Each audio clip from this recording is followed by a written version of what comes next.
Live from Las Vegas, it's Keto Cooking.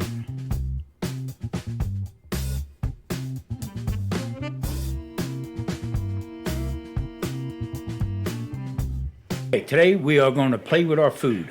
So what I got here is a pork shoulder picnic. Now this is a bone-in, skin on. And what I'm going to do is I'm going to detach everything. I'm going to take its overcoat off, which is the skin. And I'm going to take this and debone it. But then I'm going to make, in the back of my mind here, up around this part right here on the bone, that is some tender meat right there. So what I'm going to do is I'm going to take that portion back up into the leg itself. And then what I'm going to do is I'm going to invite an old friend. And me and this old friend, we're going to take a little Asian fusion trip. So, here we go.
Okay, obviously this was a big piece of meat or pork picnic. And what I did was the lower part of the leg I took off around the bone.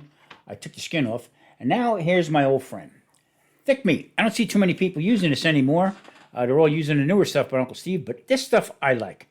www.unclesteveshake.com. He's got some great stuff. Check him out, please. Holidays are coming.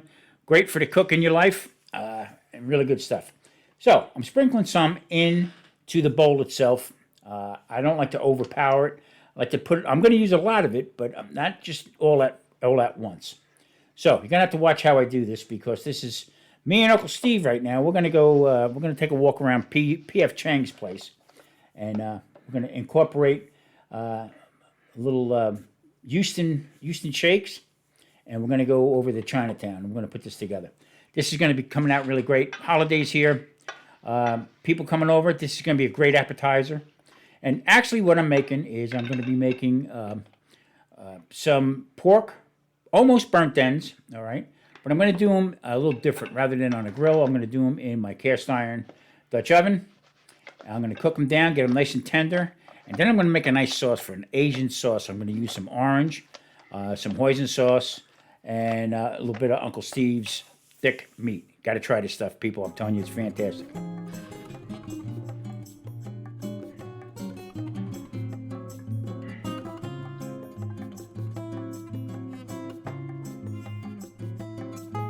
Okay, into the hot Dutch oven, and goes the pork.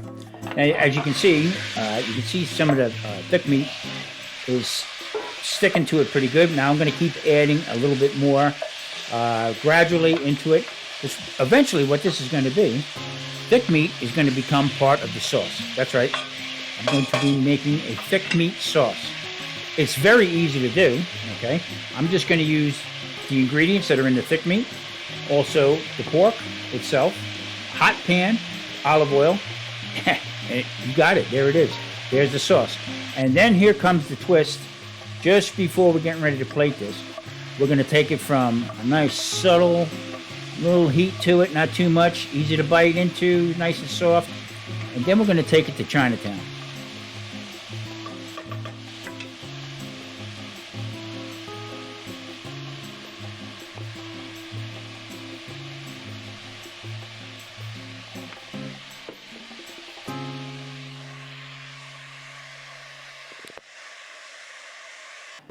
Okay, here comes the twist.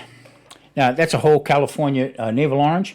It's got a little bit more of a sour taste. It still has the orange taste, but it's a little bit more sour, which is good because what it's going to do is going to calm down the sweetness of the hoisin sauce that I'm going to be putting in shortly, but it enhances thick meat shake. It really does. Brings out that peppery flavor. All the other ingredients makes it a little bit more sharper. And I got to tell you what, you have got to try this. This is fantastic. So the whole idea here is if you're going to have a cocktail party for the holidays or have a few people coming over, this is fantastic. This is a great appetizer. I dare you to try it. Is it keto? Damn right it is, because you know what? It meets the requirements of 20 carbs or less. But also, it's delicious. This is probably going to be maybe a teaspoon, if I can ever get it out of the bottle. Just a little bit in there, maybe a teaspoon and a quarter. The whole idea with this is that to mix in with the sauce, it's sticky enough that it's going to be cooked down a little bit more, and it's going to enhance the flavor of that thick meat. Now, I've been adding thick meat to this whole process a little bit at a time. I don't want to overwhelm it, but also I wanted to make sure that you get the taste. And I'm telling you what, the aroma in the house is fantastic. Really is good. All right, we're going to get ready to plate this.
Okay, finishing this up here, I tell you what, you couldn't get a better flavor, and I'm telling you what, if you have company coming over, this is an ideal, or just me and Marie. Listen, I want to shout out Uncle Steve, UncleSteveShakes.com, www.UncleSteveShakes.com. The thick meat is one of my favorites, also a gator shake, but he's got a lot of great stuff. I encourage you to check him out, and if you want to get your favorite cook in your life, some shakes, there it is. Not just for barbecue. Hey, look, the keto cook uses it too. There it is right there, thick meat. It's one of my favorites. All right, everybody, thank you. Hit that like and subscribe, and I'll see you next Wednesday on Tom Garvey, the Keto Cook. Stay safe. And remember, Santa's watching.